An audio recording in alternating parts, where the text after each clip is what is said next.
Welcome back to our channel. இன்றைக்கி நம்ம என்ன பார்க்க போகிறோம்னா புளி சாதம் 10 நிமிஷத்தில் எப்படி ரெடி பண்ணுறதுன்றது தான் நம்ம பார்க்க போகிறோம்.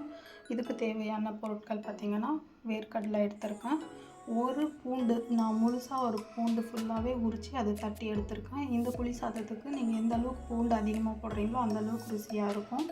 கருவேப்பிலை 2 கொத்து, 2 பச்சை மிளகா, ஒரு பெரிய வெங்காயத்தை பொடியாக நறுக்கி எடுத்திருக்கேன், கடுகு 1/2 ஸ்பூன், சீரகம் 1/2 ஸ்பூன், அதுக்கப்புறம் புளி பார்த்திங்கன்னா ஒரு எலுமிச்சை பழத்தில் பாதி அளவுக்கு சைஸில் நான் வந்து புளியும் அதே அளவுக்கு வெல்லமும் கரைச்சி எடுத்திருக்கேன், கொஞ்சம் மஞ்சத்தூள். இது பார்த்திங்கன்னா புளி சாதத்தோடைய பவுடர். இந்த பொடி வந்து எப்படி பண்ணுறதுன்னு நான் ஆல்ரெடி அப்லோட் பண்ணியிருக்கேன், வீடியோ அப்லோட் பண்ணியிருக்கேன். டிஸ்கிரிப்ஷனில் நான் இந்த பொடி எப்படி பண்ணுறதுன்றதுக்கான லிங்க்கை நான் கொடுக்குறேன், நீங்கள் அதை பாருங்கள். தேவையான அளவு உப்பு. இந்த புளி சாதத்துக்கு வந்து நான் 2 எண்ணெய் எடுக்கிறேன். ஒன்று வந்து கிரவுண்ட்நட் ஆயில் கொஞ்சம், அப்புறமா கொஞ்சம் வந்து நல்லெண்ணெய். ரெண்டுமே பாதி பாதி அளவு நான் ஊற்றி நான் சமைக்க போகிறேன். வாங்க வீடியோக்குள்ளே போகலாம். எண்ணெய் சூடானதும் முதல்ல நான் வேர்க்கடலையை வறுத்து எடுத்துக்கிறேன். மீடியம் ஃப்ளேம்லேயே இருக்கட்டும், ஏன்னா ரொம்ப தீஞ்சிரும், அதனால் வேர்க்கடலையை வறுத்து எடுத்துக்கலாம். இந்த அளவுக்கு வேர்க்கடலையை வறுத்து இதை நான் தனியாக எடுத்துட்டேன். அடுத்து கடுகும் சீரகமும் 2 ஒன்றா போட்டுக்கிறேன். இந்த கடுகு பொரிஞ்சு வந்ததும் பொரியட்டும். அடுத்து கருவேப்பிலை சேர்த்துக்கிறேன். அதுக்கடுத்து 2 பச்சை மிளகாய், அப்புறம் இடித்து வச்சுருக்க இந்த பூண்டு, இது எல்லாத்தையும் போட்டு நல்லா வதக்கி எடுத்துக்கலாம்.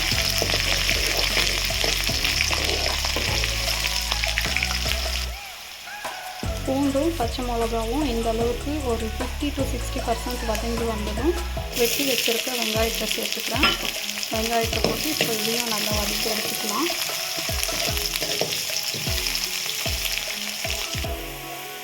ஃப்ரெண்ட்ஸ், வெங்காயம் இந்த அளவுக்கு நல்லா வதங்கி வரட்டும். இந்த மாதிரி வதங்கி வந்ததுக்கப்புறமா அடுத்து வந்து நம்ம இந்த புளி தண்ணியை சேர்த்துக்கலாம்.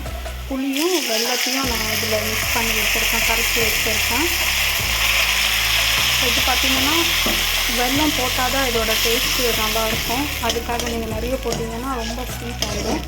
புளி எந்த அளவுக்கு எடுக்கிறீங்களோ அதே அளவுக்கு வெல்லம் எடுத்துக்கோங்க. ஃப்ரெண்ட்ஸ், இப்போ இது வந்து கொஞ்சமாக நான் எனக்கு கொஞ்சம் தண்ணி ஆட் பண்ணிக்கிறேன், ஏன்னா இதை நம்ம 5 மினிட்ஸ் நல்லா கொதிக்க வைக்கிறோம். இது பார்த்திங்கன்னா 5 நிமிஷத்துக்கு நல்லா கொதிக்கட்டும். அப்போ தான் அந்த புளி வாசனை எல்லாம், அந்த பச்சை வாசனை போய் கரெக்டான பதத்துக்கு வரும். 5 நிமிஷம் இது நல்லா கொதிக்கட்டும். இந்த புளி தண்ணி இந்த அளவுக்கு நல்லா கொதித்து 5 நிமிஷம் கொதித்து சுண்டி இருக்குது ஃப்ரெண்ட்ஸ், நல்லா சுண்டி வந்திருக்கு.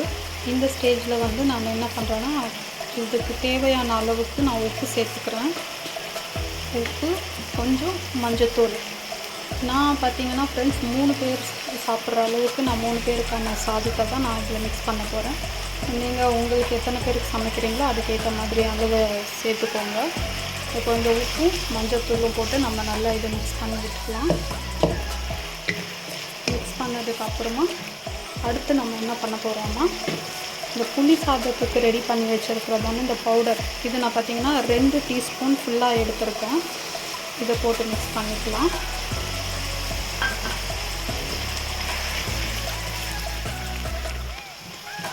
இந்த பவுடர் போட்டதுக்கப்புறமா பார்த்திங்கன்னா ஃப்ரெண்ட்ஸ், உங்களுக்கு இந்த இது வந்து ரொம்ப கெட்டியாக கிரேவி டைப்பில் வந்துடும். இந்த மாதிரி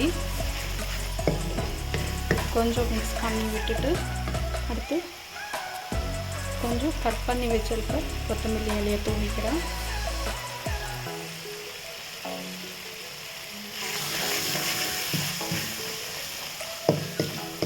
அவ்வளோதான் ஃப்ரெண்ட்ஸ். இப்போ நம்ம என்ன பண்ணுறோம்னா, கடைசியாக அடுப்பை ஆஃப் பண்ணிவிட்டு நம்ம வறுத்து வச்சுருக்கிற வேர்க்கடலையை நம்ம கடைசியாக சேர்த்துக்கிறோம். ஏன்னா இது நம்ம முதல்லையே சேர்த்துட்டோன்னா இந்த வேர்க்கடலை வந்து க்ரன்ச்சியாக இருக்காது. நமக்கு நல்லா கிறிஸ்பியாக இருக்கணும் அப்படின்னா வேர்க்கடலையை நம்ம கடைசியாக சேர்த்துக்கலாம்.